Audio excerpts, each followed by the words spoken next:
यहाँ आए हुए सत्संग प्रेमी सज्जन वृंद, माताओं तथा बहनों, रिटर्निंग आवाज बंद करो।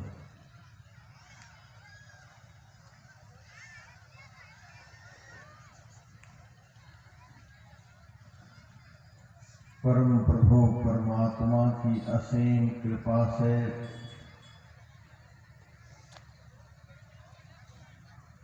और यहाँ के सद्भक्तों के सद्प्रयास से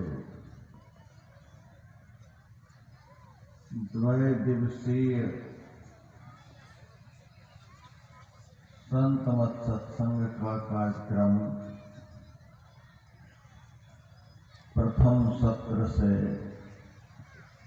आरंभ हो चुका है।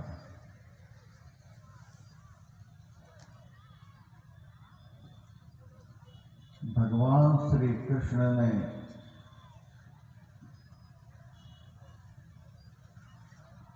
सत्संग को ज्ञान यज्ञ की संज्ञा दी है।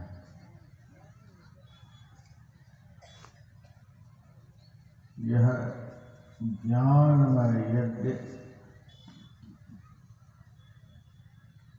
यहाँ आरंभ हुआ है।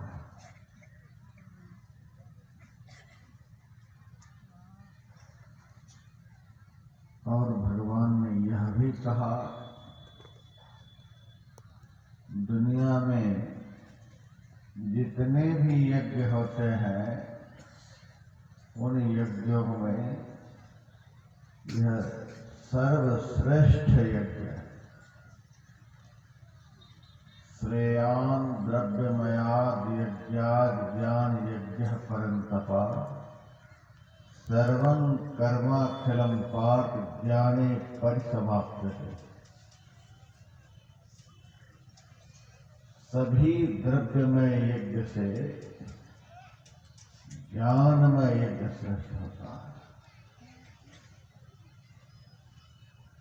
इस यज्ञ के करने से जितने भी बंधनदायक कर्म हैं वे सबके सब नष्ट हो जाते हैं।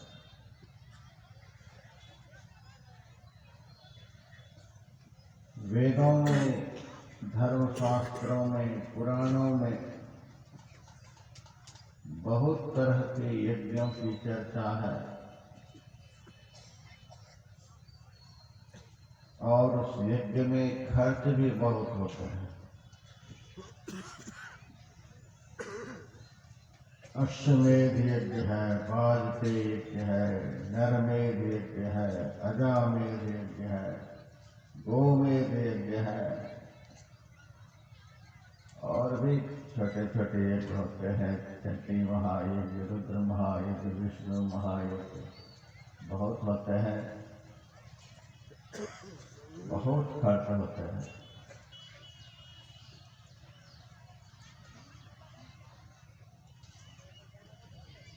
अश्वमेध यज्ञ तो इतना खर्चीला होता है, इतना महिमामय होता है कि कलयुग में आज तक नहीं हुआ, किसी भी देश में नहीं हुआ। हाँ, लोग कोई संस्थान है जो अश्वमेध यज्ञ करा रहे हैं, लेकिन शास्त्रानुकूल नहीं। अश्वमेध यज्ञ में चुनौती का शब्द मस्तक पर लिखकर घोड़ा को छोड़ा जाता है।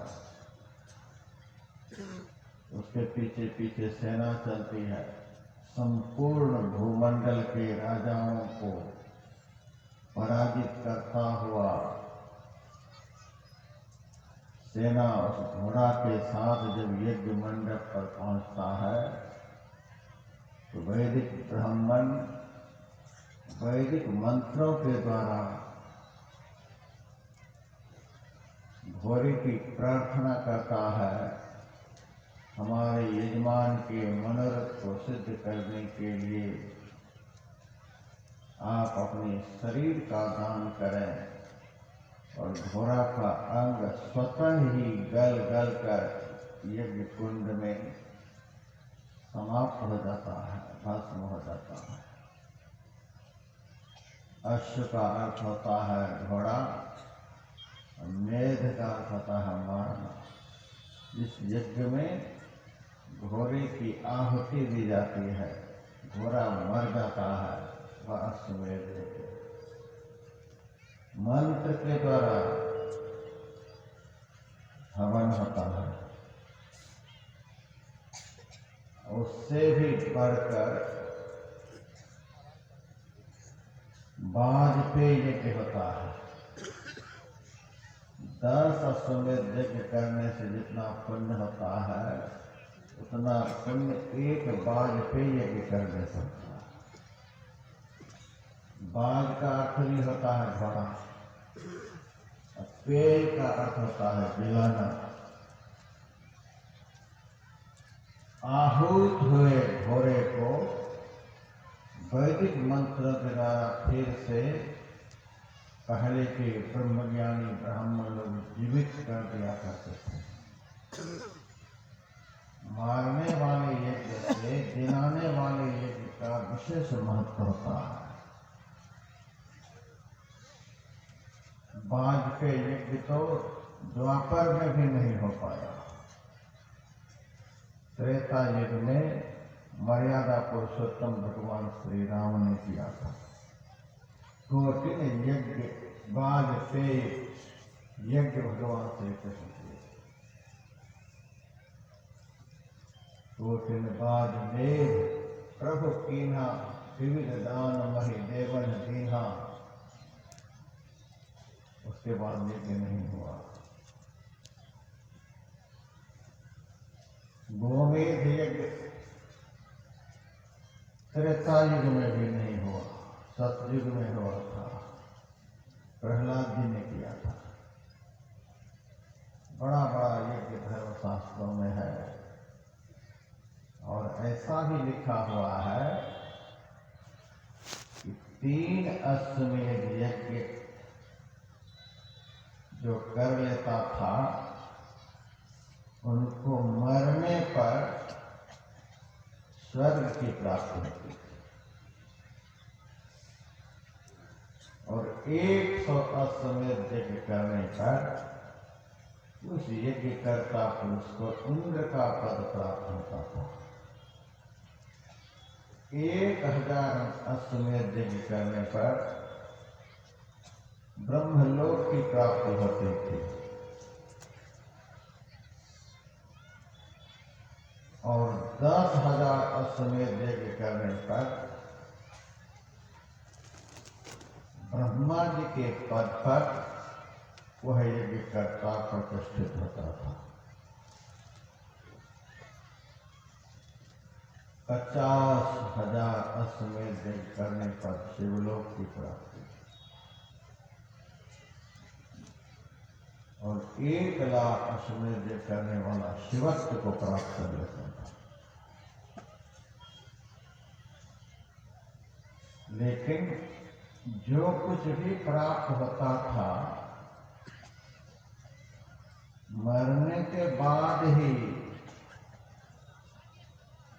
ऐसा कोई यजमान नहीं हुआ जो जीते जी स्वर्ग गया हो, वैकुंठ गया हो, ब्रह्मलोक गया। मरने पर फल देने वाला जो यज्ञ है, उसको द्रव्यमय यज्ञ कहते हैं। और जीते जी जो फल प्रदान करे, उसको ज्ञानमय यज्ञ कहते हैं। ये ज्ञानमय यज्ञ चल रहा है, जीते जी फल देने वाला। भगवान कृष्ण का वचन है, प्रत्यक्षा भगवान धर्म सुसुखम कर्तुमव्ययम। प्रत्यक्ष फल देने वाला। प्रत्यक्ष फल क्या है?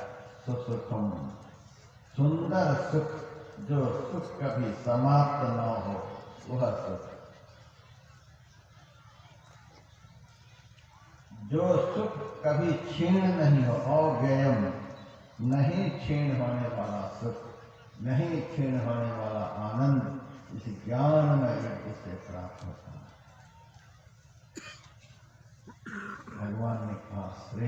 शब्दमयान विज्ञान यज्ञ। आज दुनिया में एक भी आदमी अश्वमेध यज्ञ नहीं कर सकता।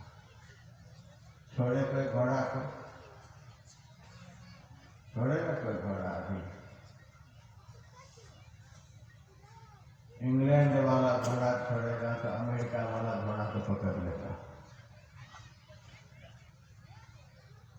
अमेरिका वाला घोड़ा को छोड़ेगा तो चीन वाला पकड़ लेगा, चुराना मुश्किल हो जाएगा। चीन वाला यदि घोड़ा छोड़ेगा, अब 1965 का जो भारत नहीं है, अब 1965 का भारत नहीं है, अब भारत भी चीन का घोड़ा पकड़ लेगा। श्री सद्गुरु महाराज की जय। भारत बड़ा दमदार हो गया। किसी भी राष्ट्र का घोड़ा हमारा भारत पकड़ सकता है। मोदी जी के प्रभाव से भारत आज लेवल में है, किसी भी देश के घोड़ा को भारत